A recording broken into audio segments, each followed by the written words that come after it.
रामायण महर्षि वाल्मीकि द्वारा रचित एक महाकाव्य है जिसमें भगवान श्री राम के जीवन और लीलाओं का विस्तृत वर्णन है। रामायण के पहले कांड को बाल कांड कहा जाता है, जिसमें श्री राम के जन्म से लेकर उनके विवाह तक की कथा वर्णित है। ये भाग हमें अयोध्या के महान सम्राट दशरथ, उनकी पुत्र प्राप्ति की कामना, राम जन्म, ऋषियों के साथ वन गमन, ताड़का वध, अहिल्या उद्धार और अंततः जनकपुरी में सीता स्वयंवर तक की कथा से परिचित कराता है।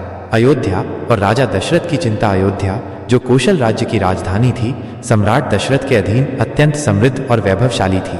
लेकिन दशरथ दुखी थे क्योंकि उनकी कोई संतान नहीं थी। उन्होंने कई यज्ञ किए, देवताओं की आराधना की, परंतु कोई संतान प्राप्त नहीं हुई। उनके 3 प्रमुख रानियां कौशल्या, सुमित्रा और कैकेयी थीं, लेकिन कोई भी संतान को जन्म नहीं दे सकी थी। राजा दशरथ ने महर्षि वशिष्ठ की सलाह पर पुत्रेष्टि यज्ञ कराने का निश्चय किया। यह यज्ञ महर्षि ऋष्यशृंग की देखरेख में किया गया। यज्ञ के समापन पर अग्निदेव प्रकट हुए और उन्होंने दशरथ को पायस, खीर प्रदान किया। राजा दशरथ ने वह पायस अपनी 3 रानियों में वितरित किया, जिससे उन्हें 4 पुत्रों की प्राप्ति हुई। कौशल्या से श्री राम, कैकेयी से भरत, सुमित्रा से लक्ष्मण और शत्रुघ्न।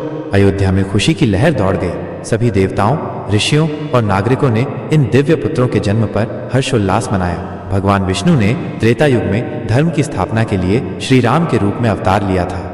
राम और उनके भाइयों का बाल्यकाल चारों राजकुमार बड़े लाड़ प्यार में पले। महर्षि वशिष्ठ ने उन्हें शिक्षा दी, जिससे वे वेदों, धनुर्विद्या और नीति में निपुण हुए। राम और लक्ष्मण में विशेष स्नेह था।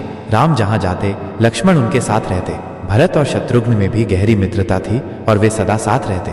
राम बचपन से ही गंभीर, धर्मपरायण और शांत स्वभाव के थे। वे सदैव माता पिता की आज्ञा का पालन करते थे और गुरुओं का सम्मान करते थे। विश्वामित्र का आगमन और राम लक्ष्मण का वन गमन। एक दिन अयोध्या के दरबार में महर्षि विश्वामित्र आए। उन्होंने राजा दशरथ से कहा, हे राजन, मैं अपने यज्ञों को राक्षसों से सुरक्षित रखने के लिए आपकी सहायता चाहता हूँ। आपके पुत्र राम को मेरे साथ भेज दीजिए। राजा दशरथ चिंतित हो गए। वे राम को राक्षसों से लड़ने के लिए भेजना नहीं चाहते थे, लेकिन महर्षि वशिष्ठ ने उन्हें समझाया कि राम का धर्म यही है। अतः दशरथ ने राम और लक्ष्मण को महर्षि विश्वामित्र के साथ भेज दिया।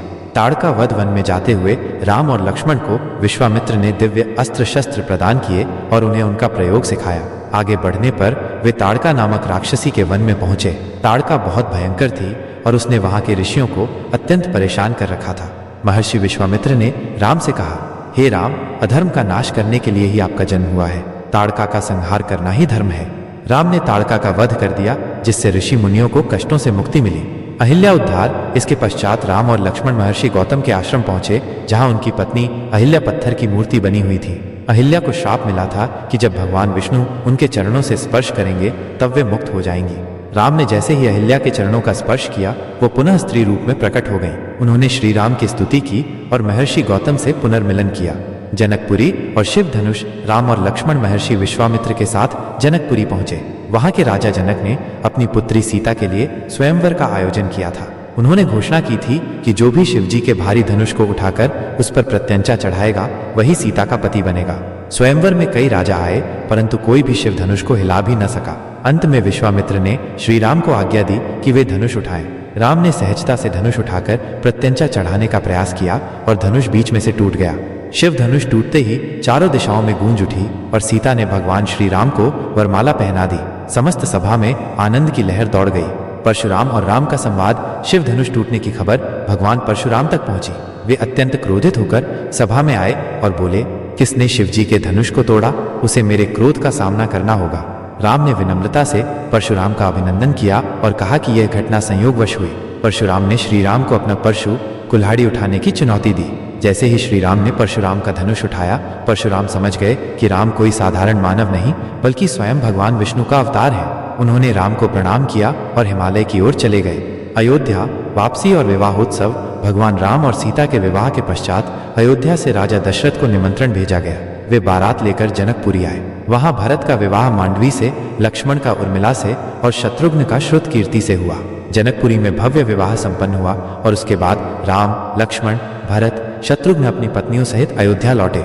उपसंहार बाल कांड का यह भाग श्री राम के जन्म, उनके बाल्यकाल, ताड़का वध, अहिल्या उद्धार, शिव धनुष भंग, सीता स्वयंवर और अयोध्या वापसी तक की कथा को प्रस्तुत करता है। यह कांड हमें यह सिखाता है कि धर्म की रक्षा के लिए भगवान अवतार लेते हैं और सच्चाई, मर्यादा एवं कर्तव्य का पालन करने वाला व्यक्ति ही महान बनता है।